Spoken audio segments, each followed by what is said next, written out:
Good morning बच्चों, मैं B L Agarwal आज आपको इस लेक्चर में अकाउंटेंसी आईएससी क्लास 12 का एक chapter retirement of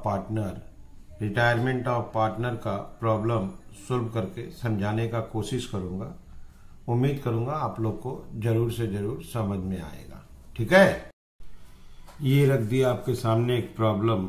XYZ partner है जिनका प्रॉफिट रेशियो 4:3:2 है। उनका एक बैलेंस शीट दिया है। यहाँ देखिए बैंक, डेटर से प्रोविजन 20,000, स्टॉक, इक्विपमेंट, इन्वेस्टमेंट देखिए मार्केट वैल्यू 1 लाख है जबकि दाम 110 है। लैंड एंड बिल्डिंग एसेट्स हो गया। एडवर्टीजमेंट सस्पेंस ये पास्ट लॉसेस होता है। इधर आइए क्रेडिटर, ये profit and loss account past profit, general ledger past profit, workman compensation reserve, additional information देखना होगा। और ये रहा XYZ का कैपिटल, बैलेंस शीट का टोटल 14 लाख। तो बैलेंस शीट एसेट्स की तरफ एडवर्टीजमेंट सस्पेंस पास्ट लॉसेस है, PL general ledger past profits है। एडिशनल इंफॉर्मेशन में देखिए वाई रिटायर होगा, एक्स और जेड पार्टनर बच जाएगा जिनका रेशियो होगा 5:3। ये न्यू रेशियो है। एग्रीड में देखिए कोई कंप्यूटर परचेज किया था 1 अप्रैल 17, दैट इज 9 मंथ बिफोर, क्योंकि दिसंबर का बैलेंस शीट है 40,000 गलती से ऑफिस एक्सपेंस में लिख दिया था। अभी उसके ऊपर 10% डिप्रिसिएशन 3,000, तो कंप्यूटर जो बचा है अब वो 37 का बचा है। तो एक नया एसेट्स है, रिवैल्यूएशन का बाई में ऑफिस इक्विपमेंट के नाम से लिख देंगे और बैलेंस शीट में ऑफिस इक्विपमेंट प्लस कर दिया जाएगा।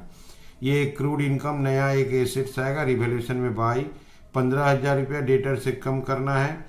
आपका डेटर यहाँ देखो 20,000 प्रोविजन है और इस सम ऑफ 15,000 रिटर्न ऑफ डेटर से 15,000 कम कर देंगे और 20,000 प्रोविजन को कैंसिल कर देंगे। स्टॉक का दाम रिटर्न डाउन टू स्टॉक एक 20 हो गया, अंदर एक 40 है तो स्टॉक को 20,000 कम करेंगे। लैंड एंड बिल्डिंग का दाम रिटर्न ऑफ बाई 1 लाख रुपया बिल्डिंग का दाम बढ़ा देंगे।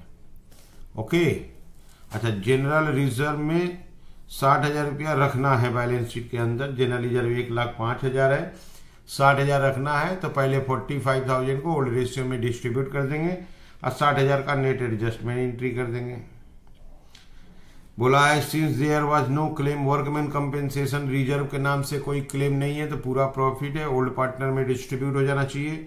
लेकिन बोला है कि उसको बैलेंस शीट में रखना है 30,000, तो यहाँ जनरल रिजर्व रखना है 60,000, यहाँ वर्कमैन कंपेंसेशन रखना है 30,000। तो इस सब का नेट एंट्री करेंगे, एक साथ कर लिया जाएगा। प्रॉफिट एंड लॉस अकाउंट और एडवर्टीजमेंट सस्पेंस को भी कैरी ऑन करना है। प्रॉफिट एंड लॉस अकाउंट में 40,000 रुपया प्रॉफिट है, इसको 40,000 रखना है, इसको 22,000 रखना है। इसका मतलब प्रॉफिट के रूप में 60, 30, 90 और 40 130 प्रॉफिट और 22 1,08,000 रुपया ओवरऑल आपका नेट इनकम है जिसको बैलेंस शीट में एज इट इज मेंटेन करना है। उसको हम लोग गेनिंग रेशियो में एक्स और जेड में एडजस्ट कर देंगे। ओके, रिटायरिंग पार्टनर को 20% पेमेंट दे देना है। 20% amount payable to Y is paid in cash, 20% payment दे देंगे, बाद बाकी लोन अकाउंट में ट्रांसफर कर देना है। बनाना क्या है आप देख लो, रिवैल्यूएशन अकाउंट, कैपिटल अकाउंट और बैलेंस शीट। ओके, चलिए इसको सोल्व करके देखते हैं। ये रख दिया आपके सामने रिवैल्यूएशन अकाउंट। सबसे पहले एक कंप्यूटर परचेज किए थे जिसको हम लोग एक्सपेंस बोल के लिख दिए।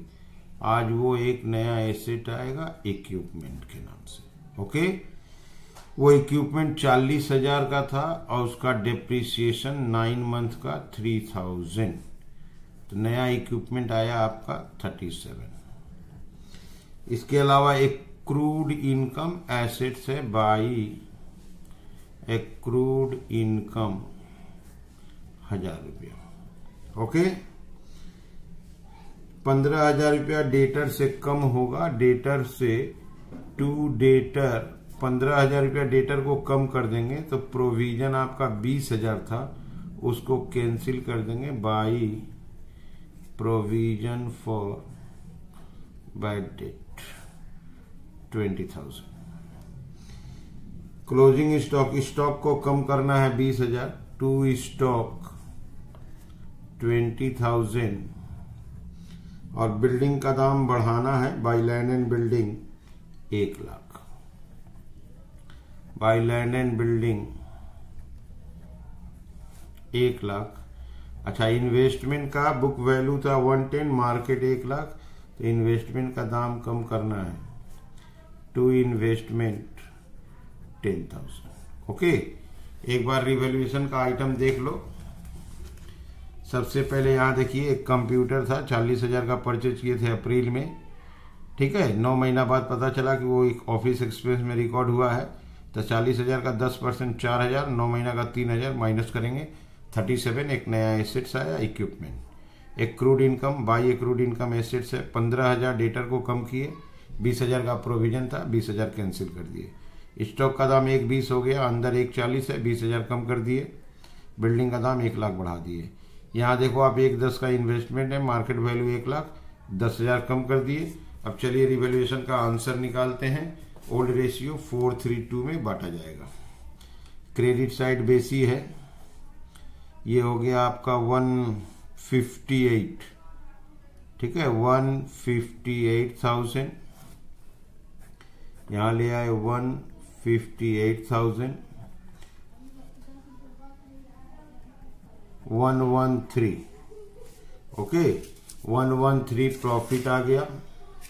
113 को डिस्ट्रीब्यूट करेंगे to partners capital XYZ profit on revaluation. Old ratio 432 में डिस्ट्रीब्यूट करना है। 113 432 में डिस्ट्रीब्यूट करेंगे 50 222 37 667 25 111।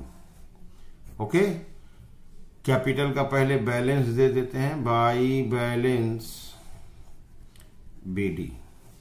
कैपिटल में बैलेंस था एक्स का 5 लाख, 4 लाख, 2 लाख। अच्छा, रिवैल्यूएशन ले आते हैं। बाई रिवैल्यूएशन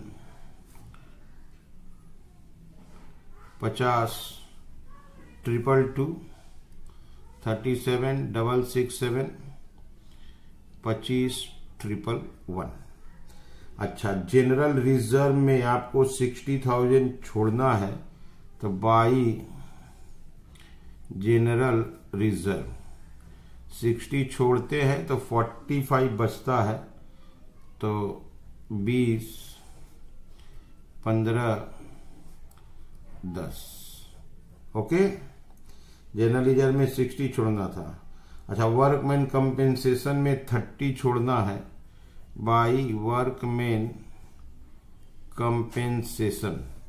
अगर वहां 30 छोड़ते हैं, वर्कमैन कंपेंसेशन में अगर 30 छोड़ दिया जाए तो वहां 54 बचेगा, तो 24 18 12। ओके, तो ये भी आप एक बार देख लो। जनरल रिजर्व में 60 छोड़ना है, वर्कमैन कंपेंसेशन में 30 छोड़ना है। जनरल रिजर्व यहाँ 1,05,000 था, 60 छोड़ दिए, 45 बांट दिए। यहाँ 84 था, 30 छोड़ दिए, 54 बांट दिए। अच्छा, इसमें 60 30 और ये 40, तो 60 30 90 या 40 आपका 130। अब 22 इधर छोड़ना है लॉस, तो 1,08,000 को नेट एंट्री करना होगा। देखिए यहाँ लिख दिया है, balance of PL account, advertisement suspense को भी नया बैलेंस शीट में ले जाना है। तो चलिए पहले इसका वर्किंग करके देखते हैं। ओल्ड रेशियो 432 और न्यू रेशियो Y रिटायर है 5:3। Okay, gaining ratio new minus old, तो X का 5/8 4/9, दैट इज 13/72। और Z का 3/8 माइनस 2/9, 72, 11/72, गेनिंग रेशियो 13:11। अब सवाल यह है कि जो general reserve workman compensation fund PL account advertisement सोचे थे, उसके लिए past profit and loss to be carry forward. Okay, past profit और loss to be carry forward में आपका जनरल रिजर्व में 60,000 छोड़े थे, वर्कमैन कंपेंसेशन रिजर्व में 30,000 छोड़े हैं। Profit and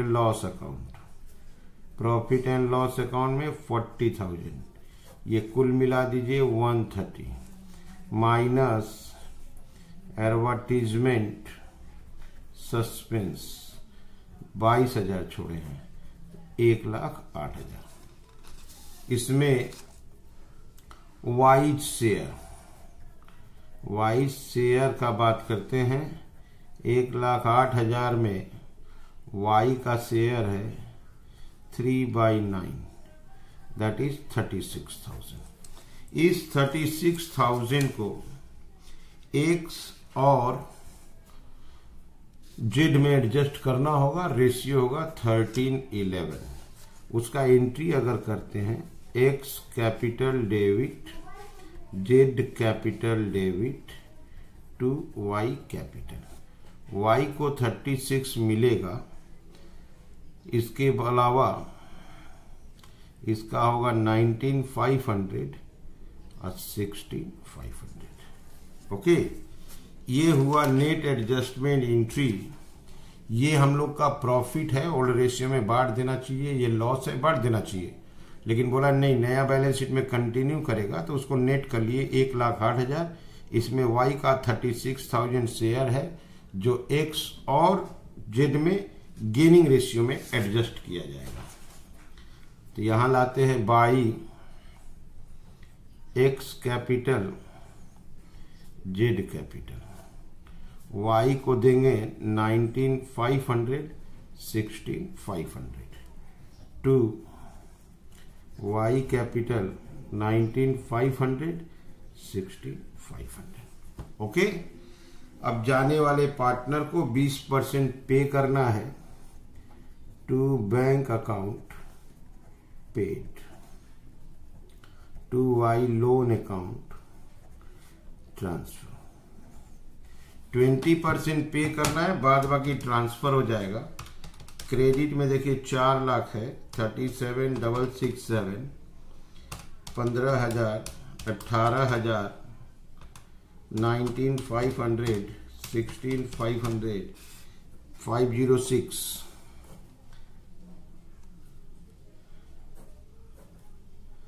506,667, 506,667। इसका 20% पेमेंट करते हैं 101,101,333 और 80% ट्रांसफर करते हैं 405,334। तो क्वेश्चन में बोला था जाने वाले पार्टनर को 20% पे कर दीजिएगा, बाद बाकी रुपया लोन में ट्रांसफर हो जाएगा। और जो बच गया वाई और जेड, इसके लिए टू बैलेंस सीडी। तो इसका टोटल करते हैं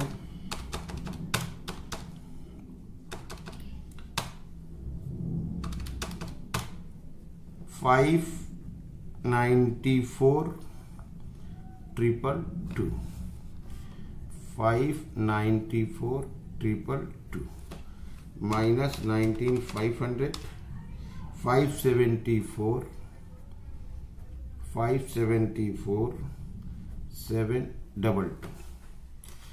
उसका जाते हैं 2,25,111।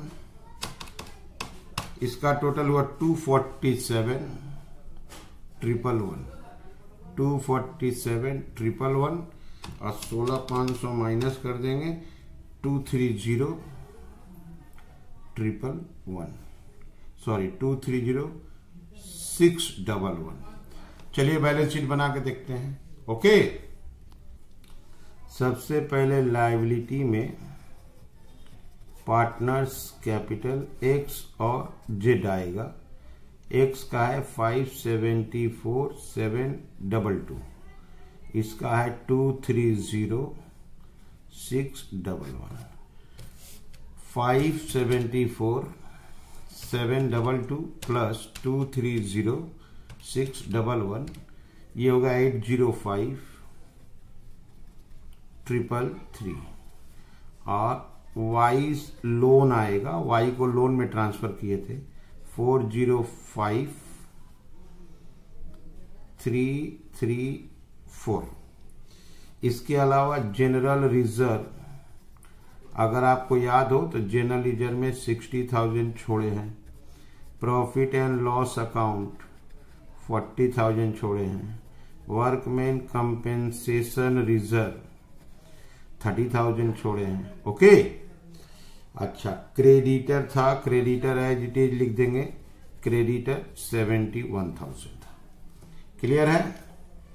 एसेट्स में land and building, land and building का दाम 1 लाख रुपया इंक्रीज किए थे 7 लाख। ठीक है। इन्वेस्टमेंट, इन्वेस्टमेंट का दाम 10,000 कम हो गया था 1 लाख।